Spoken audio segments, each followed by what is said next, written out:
Sir, medieval Indian history की अगर बात करें तो एक ऐसा समय हिस्ट्री का रहा जहां पे कहीं ना कहीं जो तुर्किश एम्पायर जो था, जो मिडिल ईस्टर्न पावर्स हुआ करती थी और उसके साथ साथ जो सेंट्रल एशिया की पावर हुआ करती थी, उन साम्राज्यों ने भारत पर रूल करा। और जैसे कि सर, अगर मैं टाइमलाइन के थ्रू भी समझाने की कोशिश करूं तो एक ऐसा पार्ट भारत के इतिहास का रहा जिसकी शुरुआत 712 एडी में हुई सर, कासिम के सिंध के इन्वेजन के साथ में। और इसका एंड हुआ 1707 में औरंगजेब की डेथ के साथ में, डिक्लाइन ऑफ मुगल साम्राज्य के साथ में सर। तो एक 1000 ईयर्स की ये समरी है सर, जिसमें बहुत सारे एम्पायर्स आए, बहुत सारे साम्राज्य गए भी सही सर। और इन 1000 ईयर्स में भी सर, ये जो 1206 का जो टाइम फ्रेम है आपका, ये काफी इंपॉर्टेंट हो जाता है। ये एक डिवाइडर का काम करता है, क्योंकि सर कासिम के इन्वेजन से लेके 1206 तक जो तुर्किश रूल था भारत में वो सेटल नहीं हो पाया था। मतलब ये लोग आए गए, जैसे कासिम ने इन्वेड किया, फिर गजनी ने इन्वेड किया, उसके बाद मोहम्मद गोरी का भी इन्वेजन हुआ सर।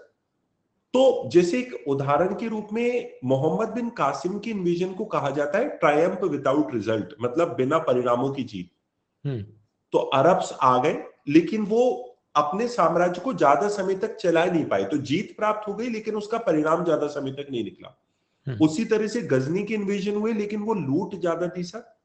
गौरी ने एक प्रकार से भारत में एक प्रकार से साम्राज्य को एस्टेब्लिश करने का सपना देखा था, लेकिन वो गौरी के समय भी नहीं हो पाया था। 1206 में उसकी डेथ हो गई थी, और 1206 में उसकी डेथ के बाद जो उसका गुलाम था, जिसका नाम कुतुबुद्दीन ऐबक था, यहां से जब दिल्ली सल्तनत एस्टेब्लिश हुआ तो यहां से सेटल्ड तुर्किश रूल की शुरुआत हुई सर। इसके पहले सेटल्ड रूल नहीं था। राइट। तो ये 1206 से लेके 1707 के ये जो लगभग 500 ईयर्स है सर, ये सबसे ज्यादा क्रूशियल एरिया है। यहीं से मतलब यूपीएससी क्वेश्चन ज्यादा से ज्यादा पूछने लगा है। ये बहुत सही सर आपने टाइमलाइन बनाई है मित्रों, कि जो 12 मतलब पूरी मध्यकाल तो 1000 साल का है, पर जैसा सर हमें बता रहे हैं 500 जो वर्ष आखिर वाले हैं वहां से क्वेश्चन ज्यादा आते हैं। और सर ने ये पूरी स्लाइड्स के अंदर ऐसे पीवाईक्यू भी काफी डाले हैं। So once we go through this आपको और आइडिया आएगा कि असल में किन एस्पेक्ट्स पे ज्यादा ध्यान रखना चाहिए। जी सर। सर, एक बात जो मिडिवल इंडियन हिस्ट्री, जैसे कि आज के लेक्चर का टाइटल भी है कि हम प्रशासन को कवर करने वाले, इंपोर्टेंट युद्धों को जहां जहां भी जरूरत होगी कवर करने वाले।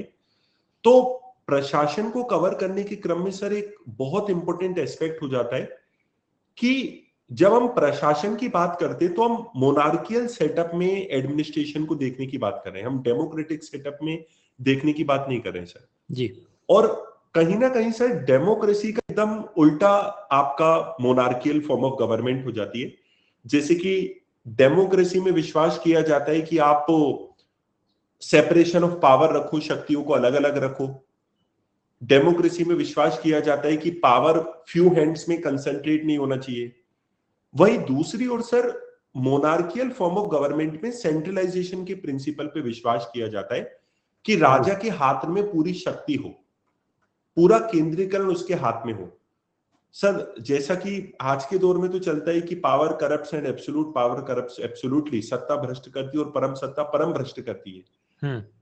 वही मोनार्की में टोटली डिफरेंट था, उल्टा था। मोनार्की में आपको एब्सोल्यूट पावर किंग को देना होगी, मतलब ऐसा सिस्टम चलता था।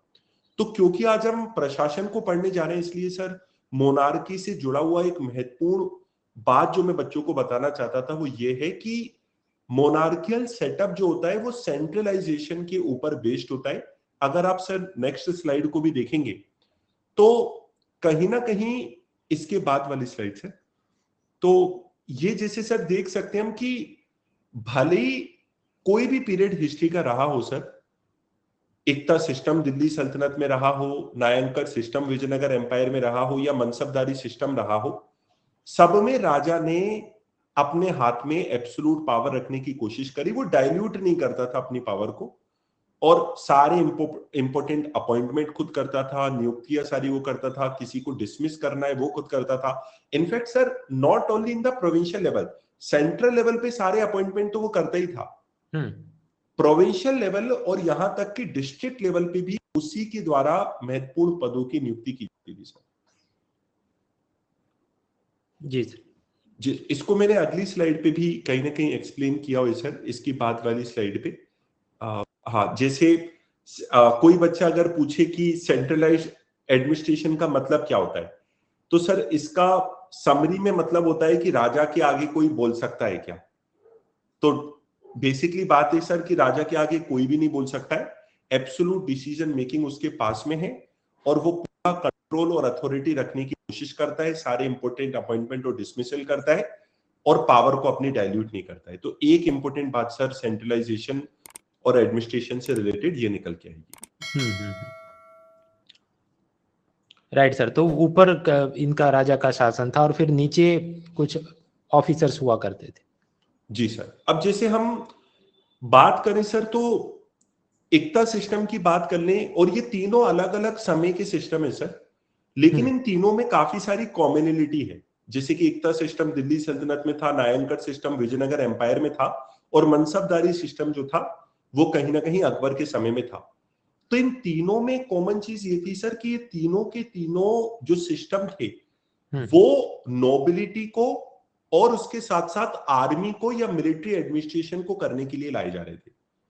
मतलब इसके थ्रू राजा अपने सैन्य प्रशासन को कॉन्फ़िगर करने की कोशिश कर रहा था। तीनों सिस्टम में मिलिट्री मैनेजमेंट और नोबिलिटी को संभालना जो राजा के बाद सबसे इंपॉर्टेंट होती है किसी भी हायरार्की में। अगर अपन बात करेंगे सर, तो हमने पीछे की तरफ एक बाहुबली मूवी का सर एक वो भी है।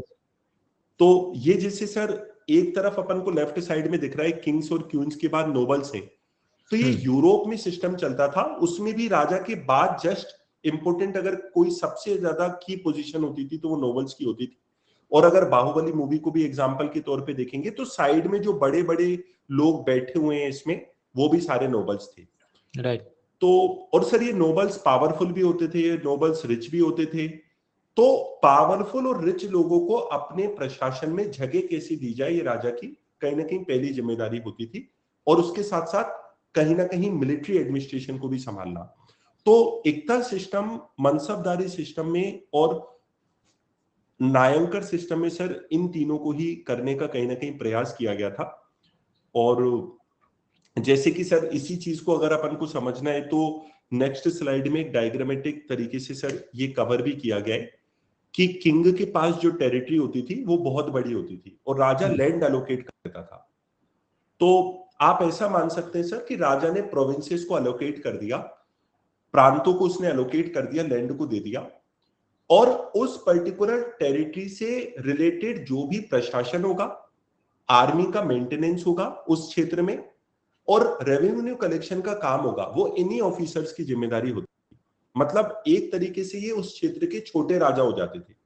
जो इक्तादार, नायक और मनसबदार होते थे, उनको आप एडमिनिस्ट्रेशन रिस्पॉन्सिबिलिटी भी दे रखी है, उसको आपने आर्मी के मेंटेनेंस की रिस्पॉन्सिबिलिटी भी दे रखी है, कितने घोड़े आपको उस क्षेत्र में रखना है, कितने हाथी आपको उस क्षेत्र में रखना है, और उसके साथ साथ पूरा आर्मी का मेंटेनेंस, डाक प्रथा ठीक से फॉलो हो रही है कि नहीं, होलिया प्रथा सेना के लोगों के आइडेंटिफिकेशन से रिलेटेड ठीक से फॉलो हो रही है कि नहीं, ये पूरी रिस्पॉन्सिबिलिटी इन इक्तादार को, इन नायक्स को या इन मनसबदार को दे दी जाती थी। और सबसे इंटरेस्टिंग बात यह सर कि इस पर्टिकुलर फॉर्मूला में इनको मोटिवेशन कैसे रहे, इक्तादार को, नायक्स को या मनसबदार को, तो इनको मोटिवेशन देने के लिए राजा इनको सैलरी नहीं देता था कैश में जी, बल्कि सैलरी की जगह इनको जमीन दे दी जाती थी, और उस जमीन से जितना भी पैसा कलेक्ट होता था वो इनकी सैलरी और आर्मी के मेंटेनेंस के लिए निकल के आता था। राइट। इस पे मैं अभी बीच में एक किताब पढ़ रहा था, संजीव सान्याल जो कि अभी प्राइम मिनिस्टर की इकोनॉमिक एडवाइजरी काउंसिल में और ज्योग्राफी और इतिहास के बारे में लिखते रहते हैं। जी। तो ही ऑब्जर्व किए जूनागढ़ के अंदर भी जो राजा और उनके ऊपर भी दूसरे जो राजा होंगे, और मुगल सल्तनत में तो जो लायन है, शेरों का शिकार करने के लिए सिर्फ वो मुगल के राजा और उनके राजकुमारी कर सकते, बाकी कोई नहीं कर सकता विदाउट देयर परमिशन। और फिर धीरे धीरे जब हम 1947 तक पहुंचते हैं और उस वक्त तक तो ब्रिटिश हुकूमत और उनका भी जूनागढ़ वगैरह अलग जाना चाहते थे, तो उसका दुरुपयोग करते हुए बहुत सारे लोगों ने फिर लायन का उस वक्त गिर के जंगलों में काफी विनाश कर दिया। जी तो ये दिखाता है कि कैसे सेंट्रल एडमिनिस्ट्रेशन होता था तब तक कोई शिकार नहीं करे, बट देन थिंग्स फ्रेगमेंटेड। जैसे जैसे वो किंगडम वीकन हुआ वैसे वैसे। जी जी जी, तो कैसे सर बात है। जी, हाँ जी। तो सर अगर मैं एक बात में, जैसे वो हमारी जो स्लाइड है सर, उस पे भी अगर बच्चों को पीछे की तरफ हमारी जो इक्ता सिस्टम मनसबदारी, जी तो देख सकते हैं सर, इल्तुतमिश इक्ता सिस्टम को लाया था और इसमें एम्पायर को छोटे छोटे इक्तास में, मतलब लैंड्स में बांटा जाता था और नोबल्स को असाइन किया जाता था इक्ता, ये लैंड का एरिया, और उनको सैलरी जगह उस पर्टिकुलर एरिया का रेवेन्यू कलेक्शन करना होता था सर। तो जैसे एंशंट समय में भारत में जो फ्यूडल सिस्टम चलता था प्री मिडिवल समय में, उसी तरह क्या होता था। लेकिन सर अगर आप आखिरी पॉइंट को देखेंगे सर, तो ये काफी इंपॉर्टेंट है कि इक्ता सिस्टम वाज इंट्रोड्यूस्ड बाय तुर्क, it was not an ancient indigenous institution. बराबर। एक बार यूपीएससी ने पूछ लिया था 2020 में कि इक्ता सिस्टम भारत में प्राचीन समय से था और हम लोग ही लाए थे उसको या ये तुर्क लाए थे। तो मैं इस बात को करेक्ट करते हुए बच्चों को बता दूं, ये तुर्क लाए थे इक्ता सिस्टम, इल्तुतमिश लाया था, जो कि स्लेव डायनेस्टी का सुल्तान था, जिसके समय चंगेज खान ने भारत में आक्रमण किया था। ये एंशिएंट इंडिजिनियस इंस्टीट्यूशन, मतलब भारत का प्राचीन समय से मौजूद संस्थान नहीं था सर। Right sir. उसी तरह से सर नायकर सिस्टम भी सेम है। अगेन मैं बच्चों को बता दूं, मिलिट्री मैनेजमेंट और नोबिलिटी की पोजीशनिंग इसमें की जा रही है सर। और अमर नायक मिलिट्री कमांडर्स थे जिनको राजा के द्वारा टेरिटरी दी जाती थी गवर्न करने के लिए, और ये भी कैश में पेमेंट नहीं होता था, इनको भी वही होता था, रेवेन्यू कलेक्शन करना होता था, और वहां से जो पैसा आता था उससे ये लोग मेंटेन करते थे अपनी आर्मी को और पैसा निकालते थे खुद की सैलरी का, और घोड़े वगैरह को, हाथियों वगैरह को भी ये मैनेज करते थे सर।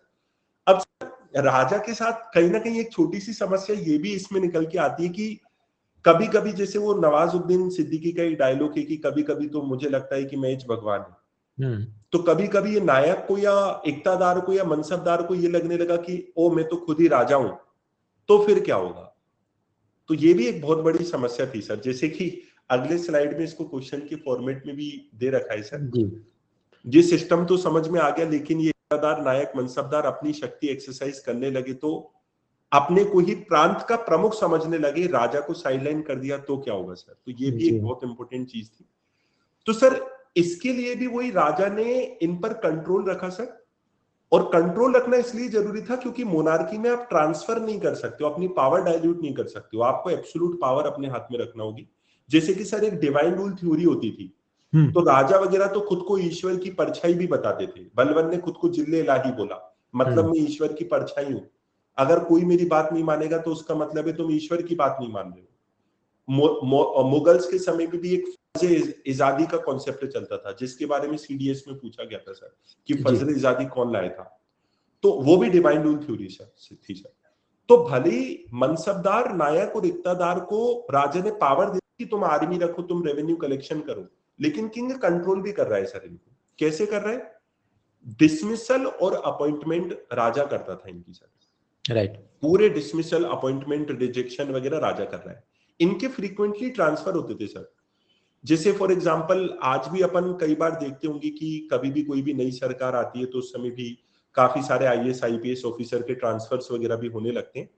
तो उसी तरह से इन पूरी पोजीशंस पे फ्रीक्वेंट ट्रांसफर्स होते थे, ताकि सर ऐसा भी होता है ना कभी कभी कि एक पर्टिकुलर टेरिटरी को आप गवर्न कर रहे हो, वहां के आप लोकल दादा बन गए, वहां के लोकल पीपल का समर्थन प्राप्त करके आपने अपने आप को किंग की तरह पोजीशन कर दिया, तो फ्रीक्वेंट ट्रांसफर्स भी होते थे। करेक्ट। और सर इनकी पोजीशन हेरिडिटरी नहीं थी। सबसे बड़ी बात सर जो आज कहीं ना कहीं मॉडर्न डे में सिविल सर्विसेज में भी है, बल्कि मैं तो कहूंगा कि हर डेमोक्रेसी के हर सिस्टम में फीचर होता है कि कोई भी पोजीशन हेरिडिटरी नहीं होती है, जैसे कि वंशानुगत नहीं होती है सर। जैसे कि कहा भी जाता है राजा का बेटा राजा बनेगा, वो तो गलत होगा। तो मनसबदार के बाद उसका बेटा मनसबदार बनेगा, इक्तादार के बाद उसका बेटा इक्तादार बनेगा, नायक के बाद उसका बेटा नायक बनेगा, ऐसा नहीं होता था। और ट्रांसफरेबल नहीं होती थी सर, हस्तांतरित नहीं होती थी। इसका मतलब यह है कि मान लो मैंने 5 साल नायक की तरह काम कर लिया और मैंने पैसा बना लिया, उसके बाद मैं सोच रहा हूं कि मैं 30 लाख रुपए किसी से लेके इस पोजीशन को बेच देता हूं, ट्रांसफर कर देता हूं, तो ऐसा भी नहीं होता था सर। Right sir. तो मेरे ख्याल से ऐसा होता था फ्रांस वगैरह में कुछ सिस्टम थी कि फ्रांस या यूरोप के किसी देश में कि आप पैसा दे के डिस्ट्रिक्ट कलेक्टर बन सकते थे, और फिर आपको मजा नहीं आया तो आप किसी और को वो पोजीशन भी बेच सकते थे, जैसे हम कोई पुराना स्कूटर बेच देते हैं। जी सर, 14 मुद्दा। तो मतलब राजा सर कहीं ना कहीं बच्चों को अपने दिमाग में ये रखना होगा कि राजा कहीं ना कहीं कंट्रोल रख रहा है, भले इनको पावर एलोकेट कर रहा है कि तुम आर्मी का मेंटेनेंस करो, तुम रेवेन्यू कलेक्ट करो, रेवेन्यू से अपनी सैलरी को निकालो, क्योंकि हम तुम्हें कैश में सैलरी नहीं दे रहे, लेकिन कंट्रोल रख रहा है कि भैया फ्रीक्वेंट ट्रांसफर करूंगा, हेरिडिटरी पोजीशन नहीं होगी, और एक बार साल में तुम्हें आना पड़ेगा मेरे राज दरबार में, अपनी लॉयल्टी को प्रूव करने के लिए मुझे गिफ्ट विफ्ट लाना पड़ेंगे अपनी। एक था अपना एकतादार सिस्टम, दूसरा था अपना नायंकर सिस्टम, और तीसरा था मनसबदार सिस्टम। ये तीनों सिस्टम एक है, बस थोड़ा डिफरेंस है सर। मनसबदारी सिस्टम अब अकबर कहीं ना कहीं इंट्रोड्यूस कर रहा है, तो कुछ इनोवेशन तो होगा मनसबदारी सिस्टम में पहले की तुलना में। तो सर एक बहुत इंटरेस्टिंग बात मैं आपको बताना चाहूंगा मनसबदारी सिस्टम के बारे में, और वो ये थी कि दूसरे जो राजा थे वो मिलिट्री एडमिनिस्ट्रेशन को एक स्टेट के अपने हाथ में ले थे, सिविल एडमिनिस्ट्रेशन को हाथ में नहीं ले रहे थे सर। जैसे मान लीजिए किसी ने बंगाल को जीत लिया, तो बंगाल में उन्होंने अपने एक नायक को अपॉइंट कर लिया या इक्तादार को अपॉइंट कर लिया, और वो इक्तादार वहां का रेवेन्यू संभालेगा, एडमिनिस्ट्रेशन को भी कुछ हद तक देखेगा, मिलिट्री एडमिनिस्ट्रेशन को, सेना का अपॉइंटमेंट वगैरह करेगा, हुलिया दाग देखेगा। लेकिन क्या उस पर्टिकुलर इक्तादार ने बहुत सारी सिविल एडमिनिस्ट्रेशन की रिस्पॉन्सिबिलिटी को लिया? नहीं लिया।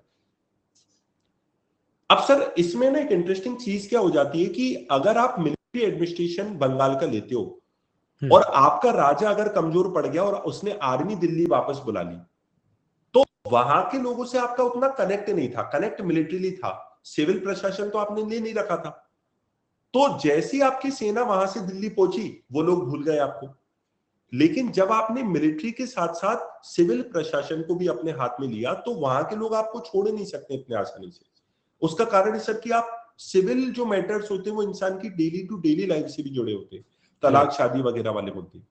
तो मनसबदारी सिस्टम का एक इंपॉर्टेंट फीचर ये था कि कहीं ना कहीं मुगल्स ने इसके थ्रू कुछ हद तक, मैं ये नहीं कह रहा कंप्लीटली सर, लेकिन कुछ हद तक मनसबदारी सिस्टम के थ्रू उन्होंने सिविल एडमिनिस्ट्रेशन को भी मिलिट्री एडमिनिस्ट्रेशन के साथ साथ अपने हाथ में लिया। राइट। था ये वही सर, जैसे ऊपर वाले स्टेटमेंट को भी अगर अपन देखेंगे, आर्मी को ऑर्गेनाइज करने के लिए और नोबिलिटी को ऑर्गेनाइज करने के लिए करा, लेकिन कुछ हद तक सिविल एडमिनिस्ट्रेशन को भी हाथ में लिया सर। और ये मनसबदारी सिस्टम एक रैंकिंग बेस्ड सिस्टम था। मनसब का मतलब ही रैंक से होता है।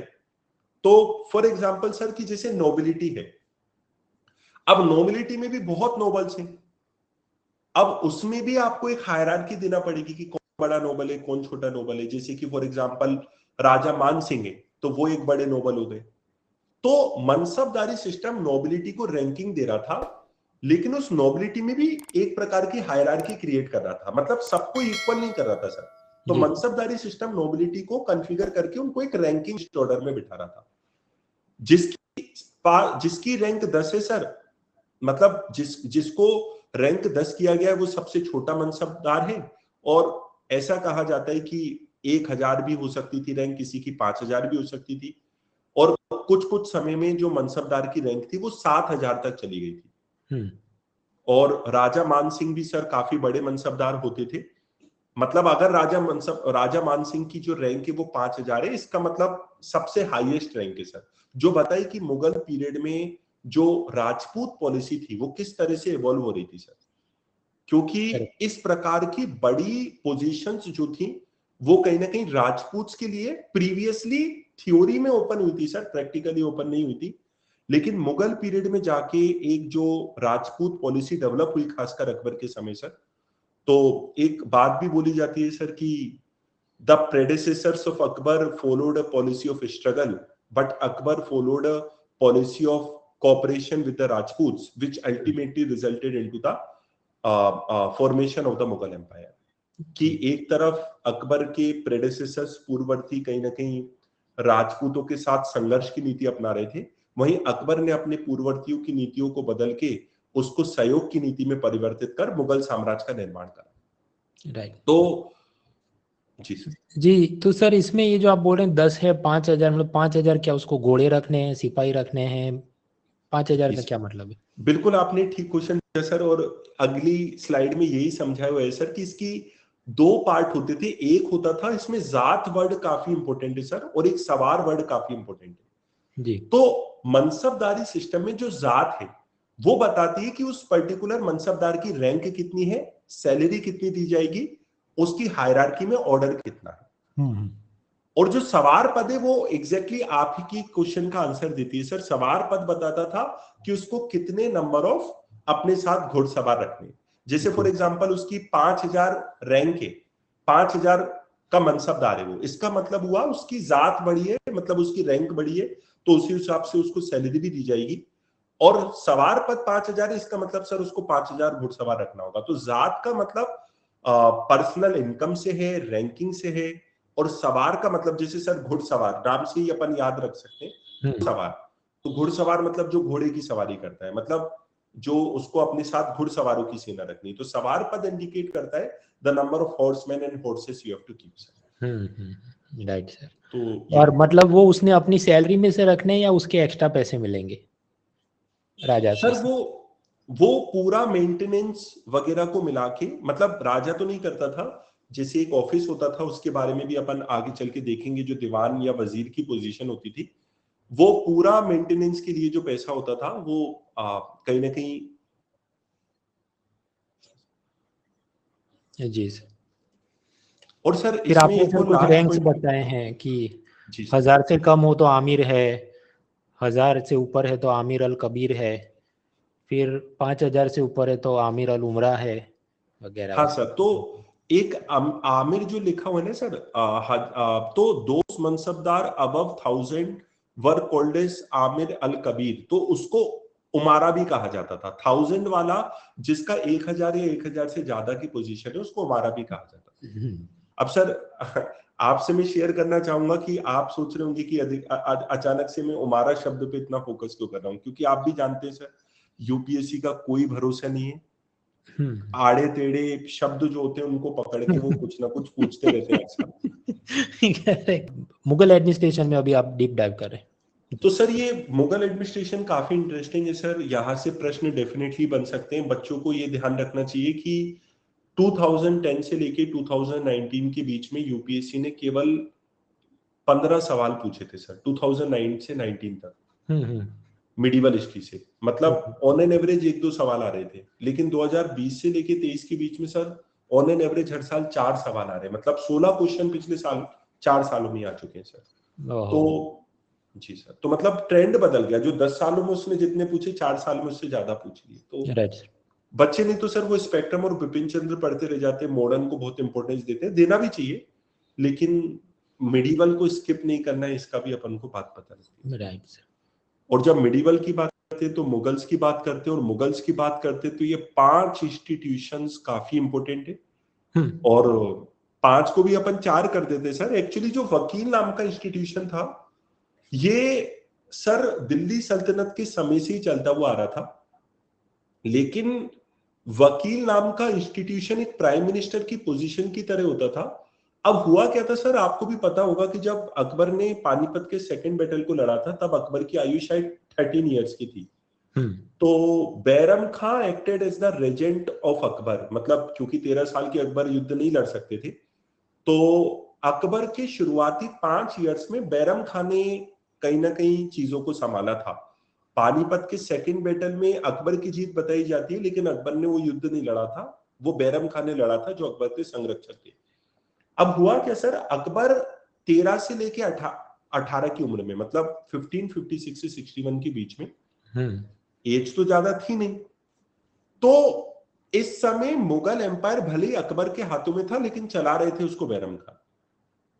सारी डिसीजन मेकिंग बैरम खान के हाथ में थी, और बैरम खान जो थे वो वजीर थे, वकील थे। अब हुआ क्या सर कि धीरे धीरे धीरे धीरे बैरम खान इतनी ज्यादा वकील की पद के रूप में अपनी पावर को बढ़ाने लगे सर कि राजा का पद छोटा दिखने लगा। और राजा का पद जब छोटा देखा और अकबर ने जब होश संभाला तो लगा कि ऐसे तो मोनार्की की पोजीशन पूरी डूब जाएगी और वकील जो थे वो सुप्रीम पावरफुल हो जाएगा। तो एक जो वकील की पोजीशन थी वो अकबर ने फिर एंड करी, और अकबर के बाद वो पोजीशन केवल सेरेमोनियल रह गई, मतलब उसका ज्यादा इंपॉर्टेंस नहीं रहा, मतलब नाम मात्र का पद रह गया। पहले जो हाई पावर थी वो बैरम खां को उन्होंने मक्का की यात्रा के लिए भेज दिया 61 में, और फिर वकील की पोजीशन मुगल्स के समय इतनी इंपॉर्टेंट पोजीशन अकबर के बाद में नहीं रही, केवल एक सेरेमोनियल पोजीशन। ये सर मैंने कोई किताब बीच में मैं देख रहा था, उसमें ऐसा है कि बैरम खान को उन्होंने बोला आप मक्का जाइए, फिर बैरम खान अहमदाबाद या कहीं तक गया, फिर उसका वापस दिमाग घूम गया कि मैं नहीं जाऊंगा, मैं तो वापस फिर विद्रोह वो करूंगा। वापस आया था, फिर कुछ हमला हुआ था, फिर क्या हुआ था। हाँ, मतलब एक वो भी कहा जाता है सर कि एक कहीं ना कहीं एक रिवोल्ट, मतलब इंडियन रिवोल्ट की प्लानिंग कहीं ना कहीं बैरम खान कर रहे थे, और बाद में उनको अकबर ने के ही द्वारा कहीं ना कहीं मरवाया गया था। और दूसरी थ्योरी ये भी कहती है कि जो अफगान्स थे उन्होंने बैरम खां को कहीं ना कहीं किल कर दिया था। तो इंटरप्रिटेशन का विषय सर इतिहास, तो दोनों मतलब वो इंटरप्रिटेशन। भारत में थे तभी मार दिए गए या भारत से बाहर जब गए होंगे तब? भारत में मार दिए गए थे सर, मतलब जा रहे थे वो लेकिन पहुंच नहीं पाए थे। Understood, understood. एक मैंने ये भी पढ़ा था कुछ कि मुगलों के समय में जब उनके परिवार वाले मक्का की यात्रा में जाते थे तो समंदर के रास्ते वो अहमदाबाद या सूरत या कहीं मुंबई से जाना हो तो पोर्टुगीज को उनको रैंसम या वो फिरौती देनी पड़ती थी, वरना कि तुमको डुबा देंगे जहाज। वो क्या सही था ये सर? आपने सर बहुत ही ज्यादा इंपॉर्टेंट मुद्दा उठाया पुर्तगालियों वाला। और इस बार आपको याद होगा सर, जब हमने प्रीलिम्स का एनालिसिस करा था तब एक क्वेश्चन आया था, बहादुर शाह ने ड्यू किसको सरेंडर किया था। हाँ इस हाँ साल हाँ। जो यूपीएससी का 2023 का पेपर था, तो बहादुर शाह ने पुर्तगालियों को ड्यू सरेंडर किया था। बहादुर शाह अकबर से लगभग 20 साल पहले राजा हुआ करता था गुजरात का। और okay. In fact Bahadur Shah sir इतना एक तरह से टैलेंटेड राजा था कि उसने हुमायूं के नाक में दम मचा रखा था, who was the father of Akbar. जी। और बहादुर शाह की हत्या पुर्तगालियों ने करी थी। ओहो। तो वो ये क्या बता कुछ ऐसा था? अच्छा सर, ये वही बहादुर शाह कि उसको उन्होंने बुलाया कि तुम हमारे जहाज पे आओ, हम वही है, वही है मांडवली सर, करते हैं, फिर उसको डुबो दिया। वही है सर, वही है, वही है, हाँ, वही ग्रेट। है। तो पुर्तगालियों का इन्फ्लुएंस तो बहुत बढ़ रहा था सर, बहुत बढ़ रहा था। और मतलब पुर्तगालियों का रिलेशनशिप अगर किसी से भारत में ठीक रहा तो केवल वो विजयनगर एम्पायर थे, क्योंकि वो दोनों साउथ में कहीं ना कहीं उनको एग्जिस्ट करना था। और विजयनगर एम्पायर की सर जो एक तरीके से आपको, जैसे कि अपन डिस्कस कर रहे थे कि बहमनी किंगडम के साथ उनका चलता रहता था मैटर, तो फिर विजयनगर एम्पायर के किंग ने उनको दोस्त बना लिया कि दो फ्रंट से मेरे ऊपर युद्ध हो, इससे बढ़िया तो एक को दोस्त बना के बहमनी किंगडम को एलिमिनेट करो। तो राइट सर। नहीं तो पुर्तगालियों ने परेशानी किया सर। और आपका कहना बिल्कुल ठीक है, इनफैक्ट अकबर ने भी आई थिंक 1572 में जब गुजरात के कैंपेन को करा था तो वहां भी पुर्तगालियों ने परेशान करा था। इनफैक्ट सर अकबर की डेक्कन पॉलिसी के पीछे का एक रीजन पुर्तगालियों को बढ़ता हुआ इन्फ्लुएंस था साउथ में। Right sir. जी। तो एक और मुझे दिलचस्प किस्सा याद आता है कि ये जो भी वो कौन थे, थॉमस मनरो जो आए थे, पहला कौन आया था इनके दरबार में अंग्रेज? Thomas Roe. हाँ, थॉमस रो, यस। तो वो सबसे पहले उन्होंने, सर विलियम हॉकिंस आया था, फिर थॉमस रो आया था। राइट, तो ये दोनों में से किसी एक ऑफिसर ने मुगलों को बहुत सारे नक्शे दिए, मैप्स, जी। गिफ्ट के रूप में। और इन्होंने 3-4 दिन स्टडी किए मुगलों ने और फिर वापस कर दिए। तो वो जो इतिहासकार हैं वो कुछ ऐसा सोचते हैं, दो बात हो सकती है कि मुगलों को ऐसा लगा कि ये जो पूरी दुनिया है उसमें ये अंग्रेजों के नक्शों के हिसाब से तो अपना भारत देश इतना छोटा और उसमें अपना मुगल एम्पायर इतना छोटा, तो ये हमको कबूल नहीं है, इसलिए वापस कर दिया। और आपको याद होगा इस बार यूपीएससी ने निबंध में पूछा कि मैथ्स जो है वो लॉजिक का म्यूजिक है। तो अगर आप सोचें कि ये सारे जो नक्शे हैं वो लॉन्जिट्यूड, लैटिट्यूड और मैथ से बनाए गए हैं, तो अगर ये कहता है कि पृथ्वी इतनी बड़ी है और उसके अंदर भारत अगर इतना, तो यू एक्सेप्ट, और उस हिसाब से सब नेवी डेवलप करनी चाहिए, नए किले बनाने चाहिए, एम्पायर एक्सपांड करना चाहिए।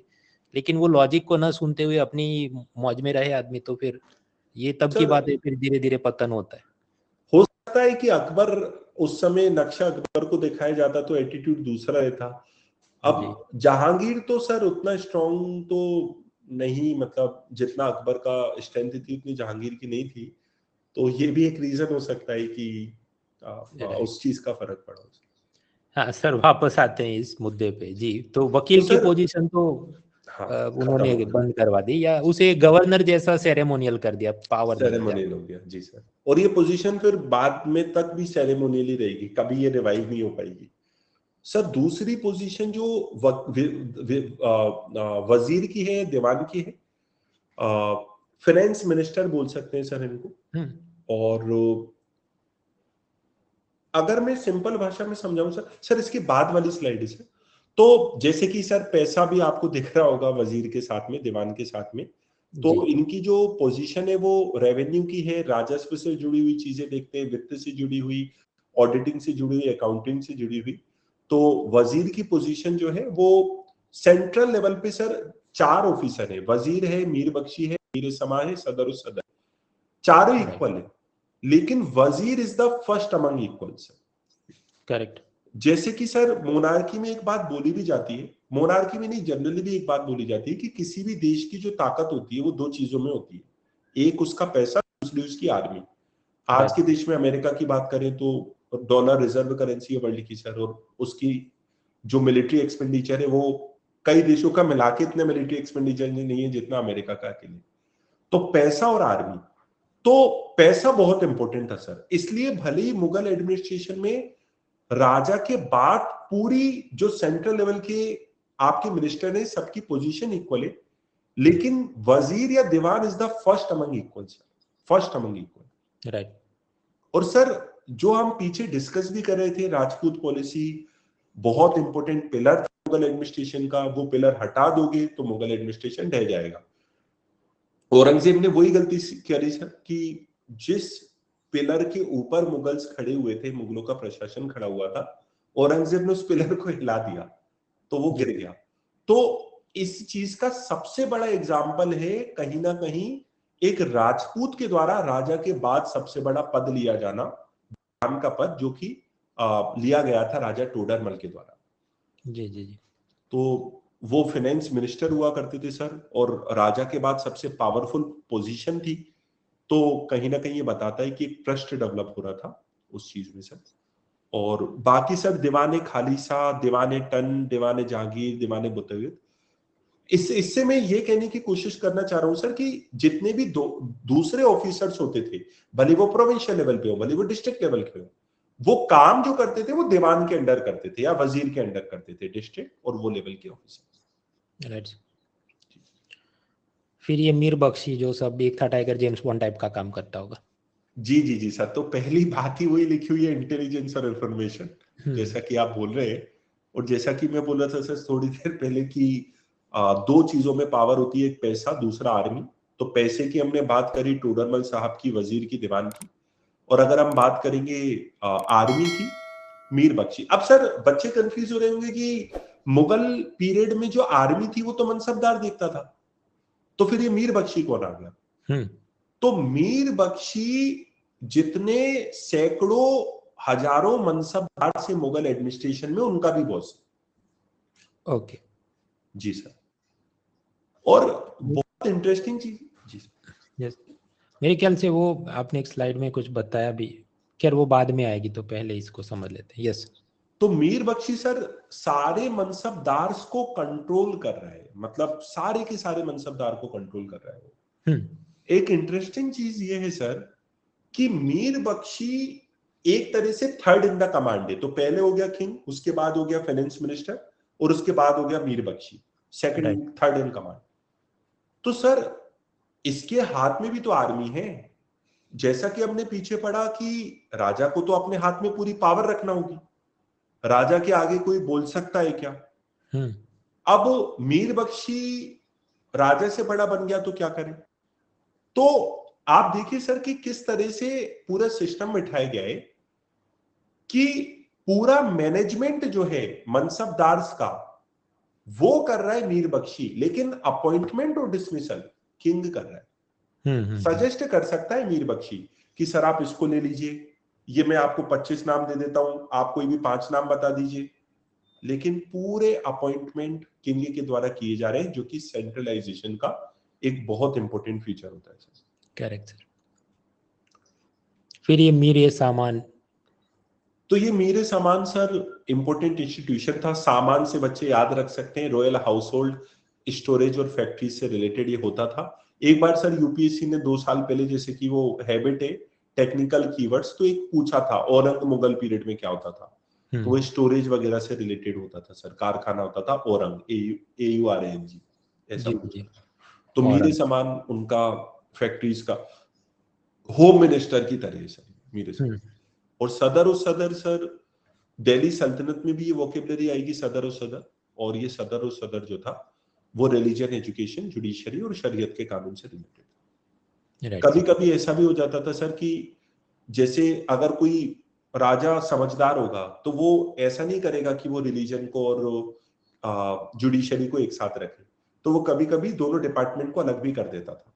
तो रिलीजियस डिपार्टमेंट सदर और सदर संभालते थे, और काजी और कुजात करके एक व्यक्ति होता था जो फिर जुडिशरी देखता था। तो वैसे तो सर ये 4 इंस्टीट्यूशन है। वजीर मतलब पैसे से रिलेटेड है, मीर बख्शी मतलब जो है वो इससे रिलेटेड है आपका मनसबदारी सिस्टम, लेकिन राजा पूरा कंट्रोल रख रहा है ताकि अपॉइंटमेंट वगैरह वो कर रहा है। मीरे समा रॉयल हाउस होल्ड, और सदर जो है एजुकेशन रिलीजन से जुड़े। जी सर, इधर भी कुछ प्रश्न हमें दिखते हैं। Yes sir. तो सर ये क्वेश्चन है, which one of the following is not a function of Mir Bakshi. अब नॉट फंक्शन पूछा जा रहा है तो 3 तो उसके फंक्शन होंगे, एक नहीं होगा। तो या तो आप 3 गलत को पहचान लो या एक सही को पहचान लो। तो सर जैसे ही made recommendation for the appointment to the mansabdar to the emperor, ये तो बिल्कुल सही है सर, रिकमेंडेशन वो करता था। करेक्ट। राजा उसको ले चाहे ना ले उसके ऊपर है। ही collected reports on intelligence and information, ये भी सही है सर, ये भी करता था। He was responsible for all the income and expenditure। मैं बच्चों को भी इंगेज करते हुए पूछना चाहूंगा कि सी वाले स्टेटमेंट के बारे में आप लोगों को क्या लगता है, सही होगा या गलत होगा? बताइए मित्रों, चैट बॉक्स के अंदर क्या बोल रहे हैं लोग।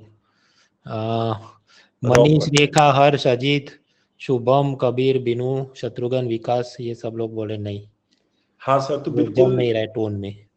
जी सर। तो जैसा कि हमने पढ़ा सर कि मनसब जो मीर बख्शी है वो मिलिट्री देख रहा है, मनसबदार देख रहा है, वो एक्सपेंडिचर नहीं देख रहा है, वो टोडर मन साहब देख रहे हैं, जिनके अंदर वजीर या दीवान का डिपार्टमेंट है ना सर, वो इनकम और एक्सपेंडिचर देख रहा है, ना कि मीर बख्शी देख रहा है। और लास्ट तो करेक्ट ही होगा कि ठीक है, सिक्योरिटी देखता था। तो therefore the answer will be yes sir, C होगा उसका। जी।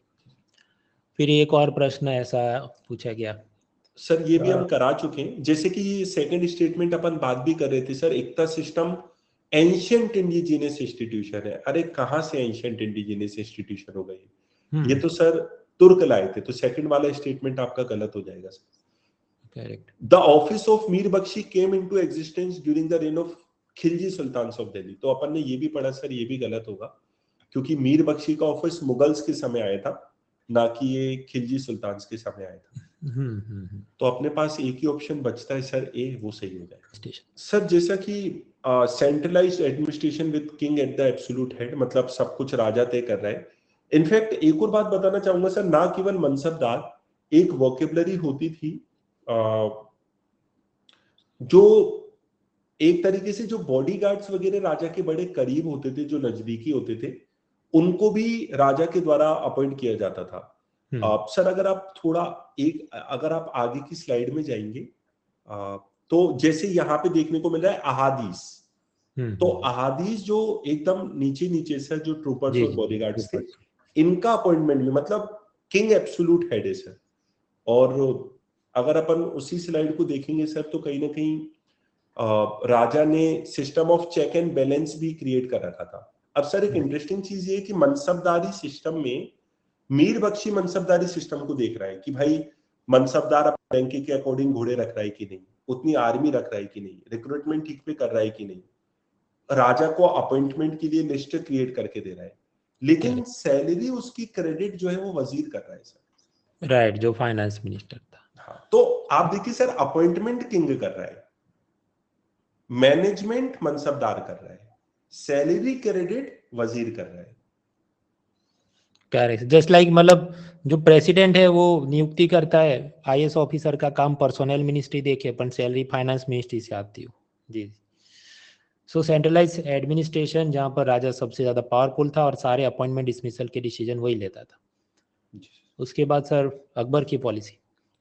तो सर ये रिलीजियस पॉलिसी को अगर अपन मुगल्स की देखेंगे तो अकबर के समय में जो एक प्रकार से पॉलिसी रही थी, जैसा कि हमने पीछे बात करी कि अकबर की जो राजपूत पॉलिसी थी उसी ने कहीं ना कहीं इसको डिसाइड किया सर। मतलब आप ऐसा नहीं कर सकते हो कि एक तरफ आप राजपूत से बोल रहे हो कि आप कॉपरेशन करो, सहयोग दो हमें प्रशासन में, और दूसरी तरफ आप उनके धर्म का सम्मान मत करो। तो राजपूत पॉलिसी और रिलीजियस पॉलिसी का एक दूसरे को कॉम्प्लीमेंट करना काफी जरूरी था। अगर आप राजपूत से कॉपरेशन चाह रहे हो तो आपकी रिलीजियस पॉलिसी भी लिबरल और प्रोग्रेसिव दिखनी चाहिए। वो नीड हो गई, आपकी एक पॉलिटिकल नीड भी हो गई, राजनीतिक जरूरत भी हो गई। तो वही देखा सर, अकबर के द्वारा जजिया कर को भी अबोलिश किया जाएगा। अकबर के द्वारा एक तरीके से जो तीर्थ यात्रा कर हिंदूज को देना होता था वो करा जाएगा। इबादत खाना भी एस्टेब्लिश किया सर 1575 में। अब इबादत खाना सर कुछ भी नहीं है, एक यूनिवर्सिटी है, एक इंस्टीट्यूशन है जहां पे अलग अलग रिलीजन के लोग आते हैं। वहां पे बुद्धिस्ट स्कॉलर भी आते हैं, हिंदूज भी आते हैं, क्रिश्चियंस भी आते हैं, इस्लामिक स्कॉलर्स भी आते हैं, धर्म के स्कॉलर्स आते हैं, अलग अलग धर्म के स्कॉलर्स आते हैं सर। वो अपने धर्म से जुड़ी डिस्कशन करा करते थे इसमें। और फिफ्थ पॉइंट में जैसा कि लिखा गया है कि अब वही वाली बात हो गई सर कि राजा के आगे कोई बोल सकता है क्या। तो मुस्लिम उलेमास का भी जो इंटरफेरेंस होता था, जैसे कि एक मूवी मैंने देखी थी सर जोधा अकबर, उसमें भी एक वाक्य निकल के आता है कि अकबर ने जब तीर्थ यात्रा कर को हटाया तो जो उलेमास थे, जो इस्लामिक स्कॉलर्स थे, वो थोड़े नाराज हो गए कि आप क्यों इसको हटा रहे हो, तीर्थ यात्रा कर को, आप जजिया कर को क्यों हटा रहे हो। तो अकबर ने कहा कि ये तो मोनार्की के हाथ में है फैसला, मतलब इसमें उलेमास इंटरफेयर नहीं कर सकते। फिर उलेमास बोलते हैं कि आप राजा टोडरमल से पूछ लो कि इसका वित्तीय घाटे मतलब आपके खजाने पे कितना प्रभाव पड़ेगा।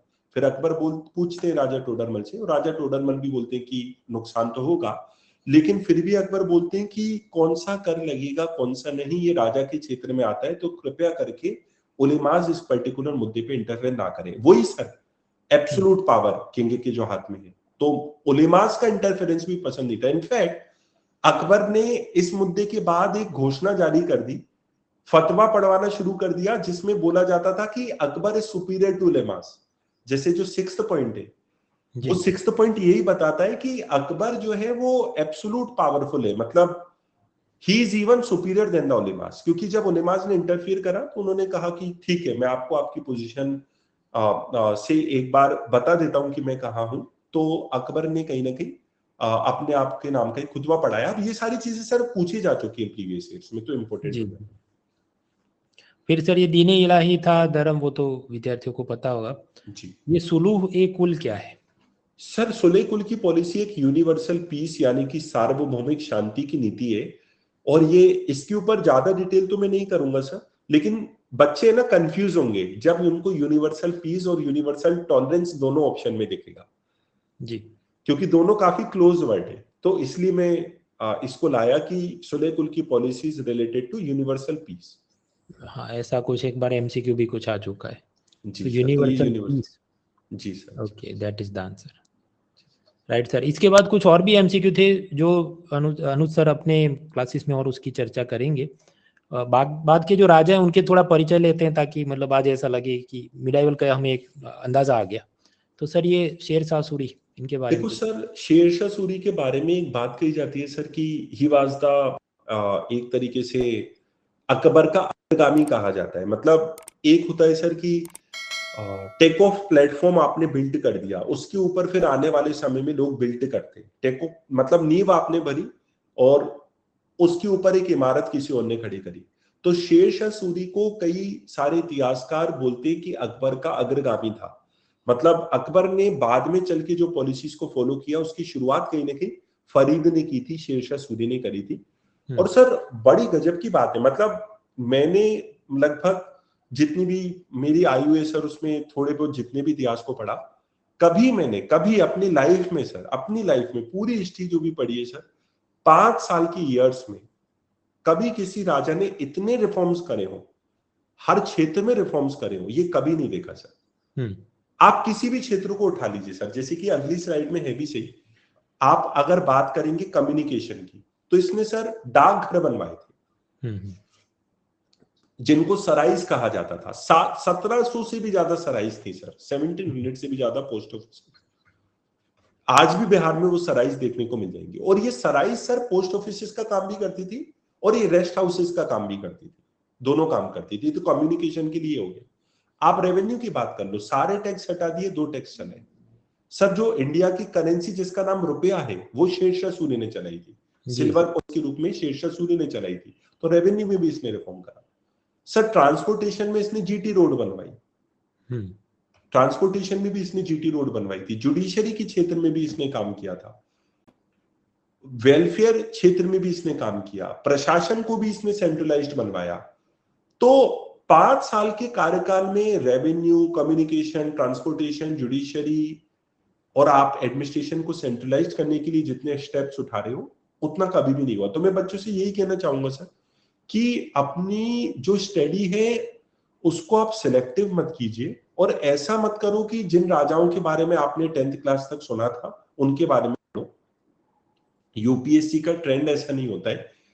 यूपीएससी में ट्रेंड हमेशा इस तरीके का होता है कि मतलब यूपीएससी का ट्रेंड तो सर ये होता है कि कोई ट्रेंड ही नहीं होता है, जैसे कि आप लोगों ने भी। Yes sir. जी सर, जो मैं बात कर रहा था वो 1 जून में आपने भी वीडियो बनाई थी, उसमें आपने बताया था कि अभी तक ये ट्रेंड था और अब ये ट्रेंड रहा। तो इससे समझ में आता है कि ट्रेंड जो है वो कुछ नहीं है। सम्राट अशोक ने वो जो कलिंग का युद्ध किया, फिर उसको लगा फ्यूटिलिटी ऑफ वॉर की युद्ध में कुछ नहीं रखा है। ऐसा अगर आप ये 2022-23 के पेपर एक बार देख लो, फिर आपको पता चल जाए कि ग्राफ बनाने में कुछ नहीं रखा है कि ये टॉपिक में से इतना आता है नहीं आता। There is no point of trends. खैर, तो मित्रों ये भी डिटेल में सब चर्चा करनी है अपन, उसको अभी टाइम अपने पास जो बचा है उसमें जस्टिस नहीं हो पाएगा। पर इसका मतलब ये नहीं कि इसकी कभी चर्चा नहीं होगी या फिर कि इसके पैसे लगेंगे। No, free special class sir के चलते हैं। जो पुराने चले वो भी देख लो, जो फ्यूचर में है वो भी देख लो। पैरेलली सुदर्शन सर की भी पूरी ऐसी ज्योग्राफी मैपिंग की सीरीज चलती है, उसको आप पूरा एंजॉय करें। जहां तक मेरी बात है इकोनॉमी की, तो फरवरी में जब latest budget and economic survey आएगा उसके बाद एक कंटिन्यूअस ऐसी फ्री सीरीज चलेगी जिसको मैं कहता हूँ विन 24 सीरीज। उसको आप देखें, इट विल हेल्प यू। और ये सारे लेक्चर ऐसे होते हैं, इसका पावर पॉइंट भी बाद में डाउनलोड कर सकते हैं। इसी पेज पे वापस आना, एक जगह बटन होगा, टेक बेनिफिट ऑफ दैट। और बाकी जो मैंने आपको बताया, ये अप टू 50% ऑफ का ऑफर, उसको भी आप फायदा उठाए। कुछ लोग सोचे दिवाली के बाद लेते हैं, पर अगर आप कॉलेज में पढ़ते हैं या जो भी ऑफिस जा रहे हैं, तो जितना आपको वेकेशन है उतने 5-10 दिन और आप पढ़ पाएंगे, तो that is beneficial to you. आपको त्योहार भी मनाने, पर सुबह और दोपहर जो थोड़ा थोड़ा वक्त निकलता हो, you can take benefit of it. और ये अनअकैडमी जो आप जानते हैं, live classes by top educators, notes, handouts, prelim mains की test series, mains test series with evaluation, CSAT की तैयारी लेटेस्ट 10 के साथ, ये सब कुछ है with discount code munal.org for up to 50% off. So इसका फायदा उठा रहा हूँ। ये तो आपके फ्री क्लासेस तो चल ही रहे हैं आजकल, ये एंशिएंट और मिडाइवल पे। प्लस कोर्सेज में मतलब क्या कब आ रहा है सर? प्लस कोर्स में अभी 3 दिन पहले एक एंशिएंट हिस्ट्री पे मेरा कोर्स शुरू हुआ है। अभी 2-3 क्लासेस ही उसकी हुई है, और नेक्स्ट कोर्स मेरा अब मॉडर्न के ऊपर दिसंबर में आएगा। लेकिन अगर कोई बच्चा अभी भी अनअकैडमी प्लेटफॉर्म से जुड़ना चाहता है तो वो जुड़ सकता है, क्योंकि जैसे आपने भी बताया सर, 2-3 कारण हो जाते हैं कि एक तो आपका डिस्काउंट ऑफर चल रहा है, 6 महीने का एक्सटेंशन है, और उसके साथ साथ सर 10 तारीख से अनअकैडमी पर एक नए बैच की शुरुआत भी हो रही है। जी जी सर। और ये आपका जो मध्यकालीन भारत का अभी कोर्स चल रहा है, जिसका लेसन नंबर 21, मतलब ये काफी टाइम से चल रहा है, उसकी कुछ खास बात बताएं सर। मिडिवल हिस्ट्री में सर काफी सारे इनोवेशंस किए। जैसे आपकी एक बात बार बार कहना रहता है, जैसे कि मैंने लर्नर्स को भी बताया कि आप इंसिस्ट भी करते हैं कि हमें कहीं ना कहीं अनअकैडमी प्लेटफॉर्म पे कंटेंट पे काफी इनोवेशन लाना है, सीएपीएफ सीडीएस के पीवाईक्यूज को भी इंक्लूड करना है, बच्चों को उनसे भी अवगत कराना है, लेटेस्ट ट्रेंड के हिसाब से अपने हैंडआउट को अपडेट करना है। तो इन पर्टिकुलर कोर्सेस में सर मैंने यही एक प्रयास किया है, हैंडआउट में काफी इनोवेशन करने का प्रयास किया है सर, आपसे इंस्पिरेशन लेते हुए। अभी जो हमने बताए थे वो क्रिस्प हैंडआउट्स थे, इनके डिटेल्ड हैंडआउट्स में मतलब मुगल एडमिनिस्ट्रेशन के ऊपर ही लगभग 40 पेजेस के हैंडआउट्स निकल के आ रहे हैं, क्योंकि पेपर का पैटर्न ही वैसे इवॉल्व हो रहा है सर। स्वाभाविक। करेक्ट। तो मित्रों ये तो मतलब एक ग्लिम्पस है, otherwise comprehensive things are going on. उसमें भी जो अलग अलग नई किताबें देखने को मिलती है, कोई उपिंदर सिंह की एक किताब है बड़ी सी 500-600 पन्नों की, तो आपको पूरी पढ़ने की जरूरत नहीं। यहाँ अनअकैडमी पे एजुकेटर्स उसकी कंबाइन जिस्ट बनाकर आपको दे रहे हैं, तो आपका टाइम और एफर्ट बचता है। तो ये सब भी और भी चीज़ें आती रहेंगी। जुड़े रहें अनअकैडमी के साथ। Thank you Anu sir for your time and efforts. अगली बार फिर से मिलेंगे। Let's crack it. और आप सबको एडवांस में दिवाली की बहुत बहुत बधाइयाँ। Let's crack it.